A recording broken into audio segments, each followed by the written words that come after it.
Hello students, this is your course on content marketing.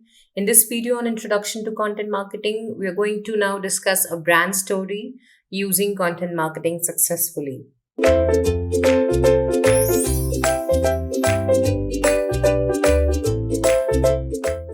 So in this particular video, we are going to talk about the brand success story of Zomato. Zomato is a food delivery and hospitality service provider rating app.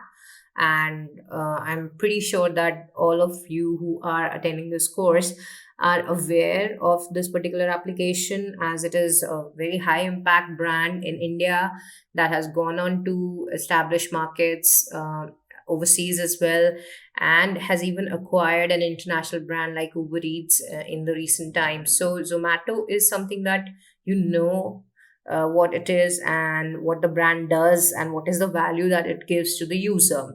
So in this particular brand success story, we'll discuss that how Zomato as a brand has used content marketing successfully in the past 10 years or so of its journey.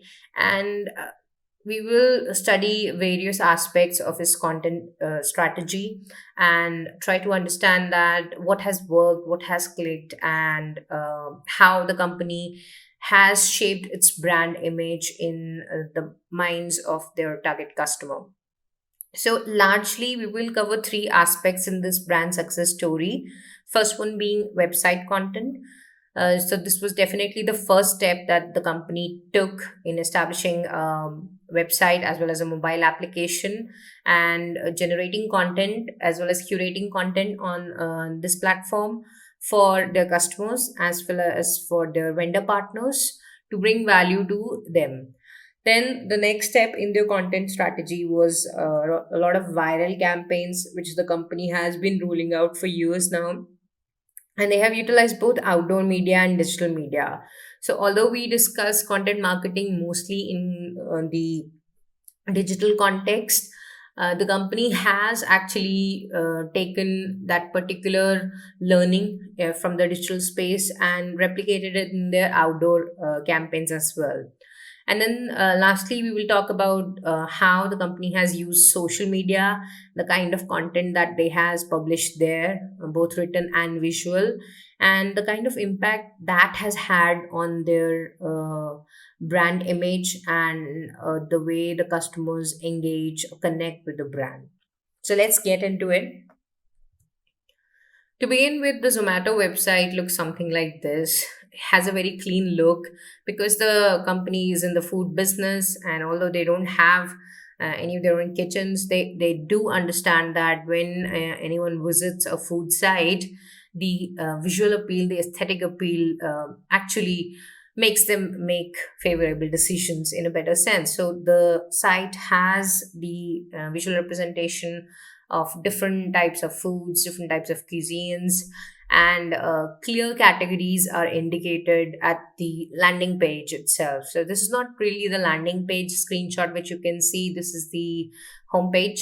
And the clear categories which are there are order food online, go out for a meal, nightlife and clubs, Zomato Pro.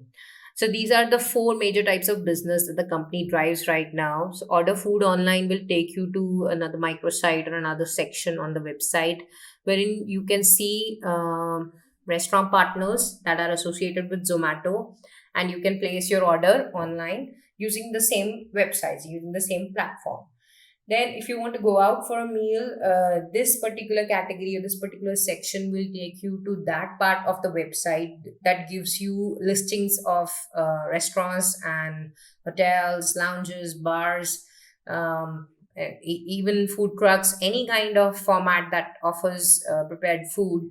And this particular site talks more about the ratings and reviews, and offer services like making reservations, or you can get directions to the restaurant, or you can call the restaurant and get additional information. So the kind of service which is being offered in this category is very different from the order food online category. Then you have nightlife and clubs. These are usually promoted categories, and there are a lot of collections, a lot of events that are covered here. A lot of ongoing promotional offers are also covered here, and therefore this is a separate category altogether. As you can see, the appeal of Go Out for Meal is more to the family audience, and nightlife and clubs is more to the youngster and bachelor audience. Then you have your Zomato Pro, which is another service offered by the company and focuses on giving additional discounts, additional promotional offers, and additional perceived value to the end customer on the restaurants that are included in the Go Out for Meal as well as the Order Food online section. So Zomato Pro is again a separate segment, a separate category on the homepage itself. So as soon as you land on the Zomato website, or this is true for the mobile platform also, as soon as you land there, depending upon what is your need, what exactly you wanted to do when opening the Zomato website, there's a clear guidance to you, a clear hand holding to you, and you can easily locate the category that you want to go to. Then you have the Zomato blog, which is called Munchies, and the company has created this very consciously over the years, keeping their brand image in mind, keeping their key initiatives in mind, and have built a lot of content resource over here.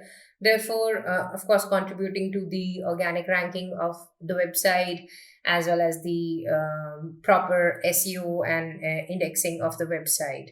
As you can see within the blog itself, there are different categories like technology, culture, Feeding India, which is an ongoing campaign that they have, especially that gained traction during the COVID-19 situation. And then they have the community, which talks about the community or CSR initiatives organized by the company.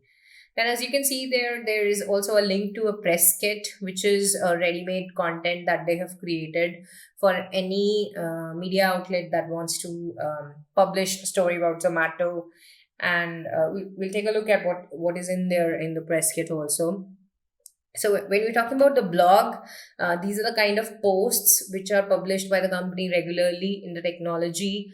They keep on updating users about the new rating system. If they roll out something, then call for feedback, restaurant rating.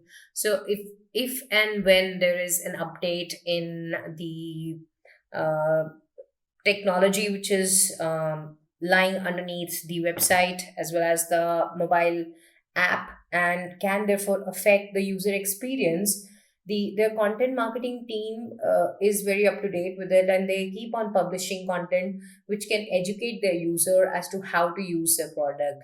So this is the company that is definitely dependent on technology to connect with their users. It's an aggregator business model, and they are not really doing anything if they are not educating their customers from time to time that if there is a change in the platform, how the experience can be improved and how a customer can derive better value out of it.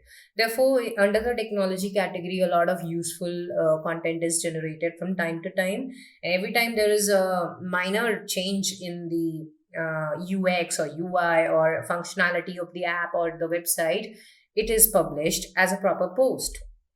Then there are also different types of posts under the company heading, and you can find this in all categories. Wherein, if there is a new initiative that is launched by the company, the content team talks about it. The length of the post is not very long. As you can see, the period leaves for women post is just 2 minute read. So it's just basically a PR publication, a public relation initiative wherein they want awareness about it. Then Indian restaurant industry mid COVID-19 report. If it's a 4 minute read, it's not very data heavy. It's definitely something which they may have acquired from the way business has been happening on their platform. So it's like a concise way of putting the word out there that what has been happening in this time. So a lot of such posts are also published from time to time. Then Feeding India campaign is also covered with some regularity. However, while for the company and technology posts, the frequency is high. Feeding India campaign is not given that high frequency. So you would see maybe one post every month or every 2, 3 months, also, depending on what kind of event or activity was organized by the company. Then let's take a look at the press kit. So Zomato press kit has a very clean and very brand oriented look. It gives the essential information about the brand, its history, its background, and its leadership. And it also gives some detailed brand guidelines as to how this particular Zomato logo can be used by a media outlet, and what kind of changes are not permissible, and what kind of changes or what kind of adjustments or modifications are possible with the logo while using in different type of content formats. This shows you that their content team is so well versed with the use of the right brand logo and the right brand information while generating inbound links through media outlets, that they have gone on to create a standard kit. They don't want to be bothered again and again by giving the same information to a new outlet every time they want to use it. So they have created a readily available, easily accessible kind of standard kit which anyone can use. And they're very clear about what they want included in any piece, any content piece, any link that can lead customers back to the Zomato site. Then their website also have for vendor or for a business partner section, which is called Zomato for Business. And while the initial homepage that we were discussing, that is for the end customers, this particular is for the restaurant partners. And therefore, you can see the look and feel is more professional. The number of heads, the categories covered are also more to the point, not very aesthetically arranged, just done in a sense that can be functional, can be easily understandable and accessible. So, as you can see from this particular website page itself, the restaurant partner can access various widgets which can be of use for their restaurant listing on the Zomato app. Then they can trace their orders and the business which they have generated in a given week or month through the app. They can also trace the orders that they have fulfilled. They can become gold partners. They can offer booking services. Then they can collaborate in food at work as well as kitchens kind of concept which Zomato has also launched. They can also advertise and become part of the paid or sponsored posts on the Zomato website or the Zomato app. And then obviously they can download the merchant app from here as well.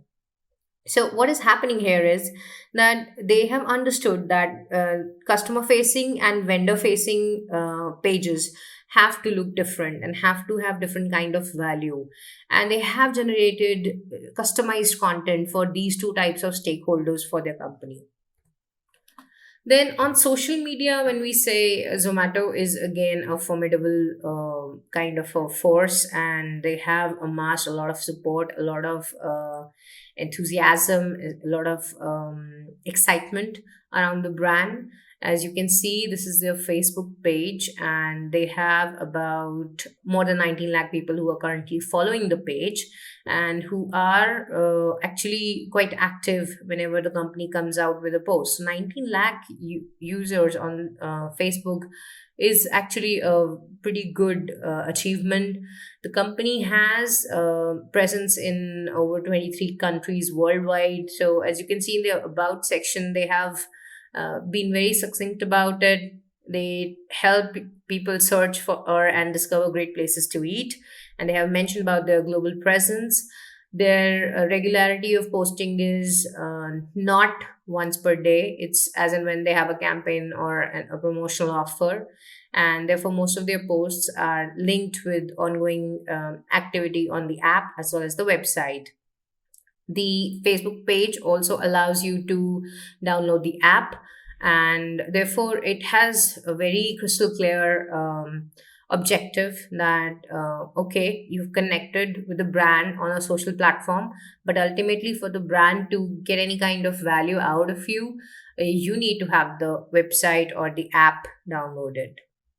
Then when it comes to the different types of viral campaigns that are there for Zomato, uh, they have managed to create quite a furore with campaigns like MCBC, mac and cheese, butter chicken.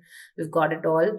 So this particular campaign received a lot of backlash from the conservative audiences, but had a lot of appreciation when it comes to the guts of the company, especially in the millennial audiences, and therefore has actually attracted a lot of youngster crowd towards the app. Then from time to time the company keeps on publishing interesting content on online platforms as well. So here you can see one of their campaign, where is Tenu Fruit Suit Karda, is a reference to a famous Punjabi or Bollywood song.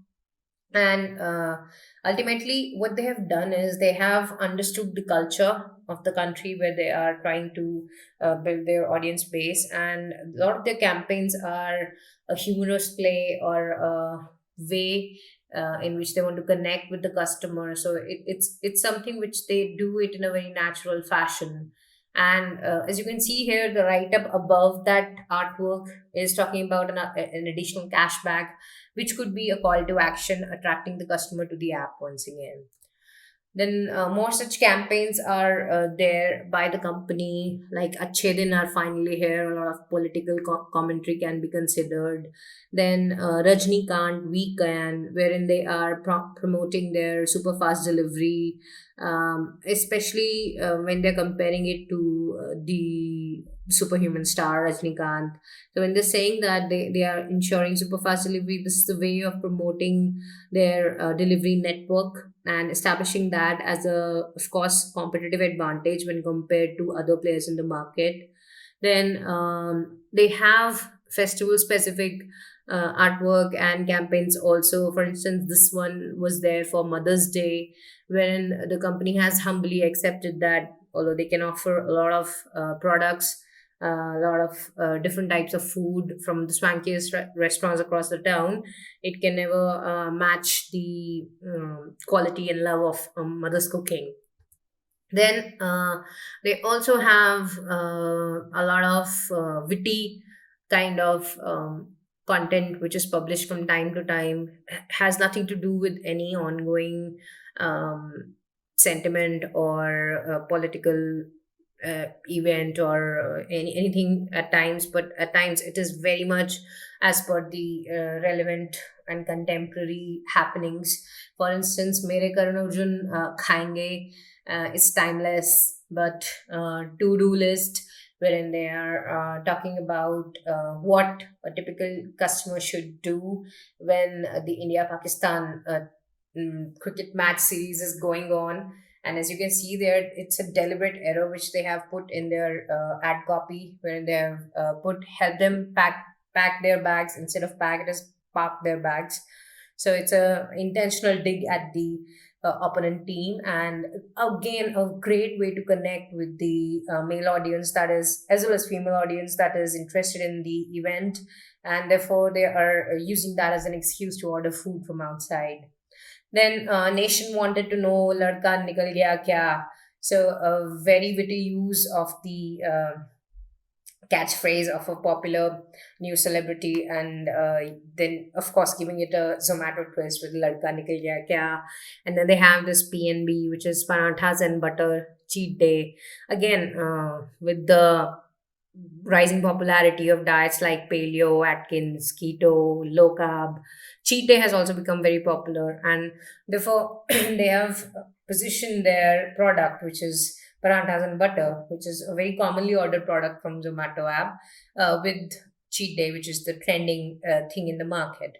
So a lot of these campaigns have gone viral, and you can clearly see the content team understanding the pulse of the market and building relevant content, which can be used to connect with that particular market from time to time. So these campaigns are not one in a blue moon. They are very regular, and they keep on coming out with such witty content, and therefore their consumer engagement is generally very high. Then on social media, other than Facebook, even on Twitter they and Instagram, they have good deal of followers. On Twitter, they have about 1.4 million, which is 14 lakh followers.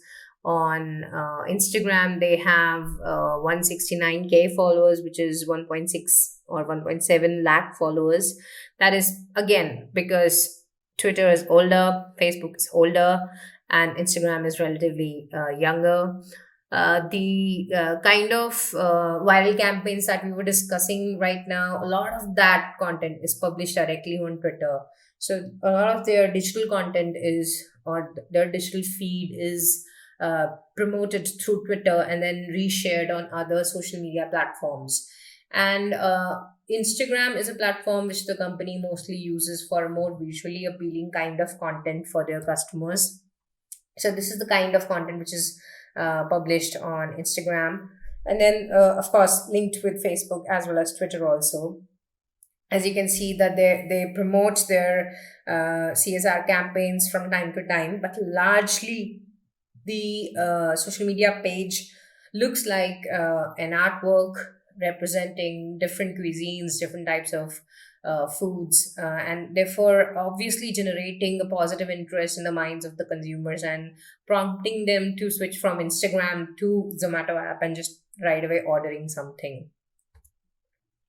Then they also have a lot of video content which is published from time to time. There are usually short length videos, and they have used celebrity chefs like Sanjeev Kapoor, and sometimes even celebrities for certain initiatives like or certain events like Women's Day. But a lot of their content can be considered animated or curated also. And then a lot of customer engagement is also seen in some of their content, wherein average customers are captured using the product or participating in the services offered by the company. So the idea here of a lot of video content which is generated by Zomato is that the customer should feel in sync with the brand and feel that the brand understands them. But this is definitely not what they use for social media only. A lot of their videos are used for YouTube advertisement and social media ads. So this is a very ad-centric content, and is not designed to drive organic traffic. Now, what are the benefits of strong content campaign? We are studying this as a brand success story. Then, therefore, obviously, if Zomato has been doing this for so many years, they must be seeing some kind of clear benefits for their brand, for their company, and that's why they're continuing to do it. So, this is an excerpt from their annual report, wherein the company has reported a jump of revenue, three times jump of revenue from 68 to $206 million in a single financial year. The user engagement and new user registration has also increased. And these are clear instances that whatever the company is saying, whatever they're publishing, is connecting in the right way with the customer and with their vendor partner. If the content was in any way glitchy, if it was not really providing the value which the customer seeks, user engagement cannot increase, the revenue cannot increase. So these are symptoms, but what is underlying is a very strong content campaign. Today, Zomato is present in 10,000 cities with over 1.4 million active restaurants on their platform, which means that not just their customer facing website, but their vendor facing website also has to stay up to date, provide value adding content to their vendor partners. Then they have about 70 million monthly active users on the platform, which is a huge number. And these 70 million users are not localized in a single market, they are spread across geographically, demographically diverse markets. Therefore, the type of content which is required to engage them on a daily basis is huge, it's humongous. They have 5 million new user registrations and 11 million app installations every month, which means that this is an ever expanding market. And the only way that the company can stay on top of this game and keep on having positive reviews and positive user engagement for the foreseeable future is by continuing to churn out content which is of relevance and which is providing value to their customers. And as you can see here, for this particular brand, the way to do that has definitely been the category content which they have published on their mobile app as well as on their website. And this content is something which has helped customers make buying decisions and which therefore has brought them back to the app again and again. So that's about the brand success story of Zomato, how a company can use content marketing successfully. Next up, we'll begin a new chapter, which is developing a content strategy. Until then, thank you.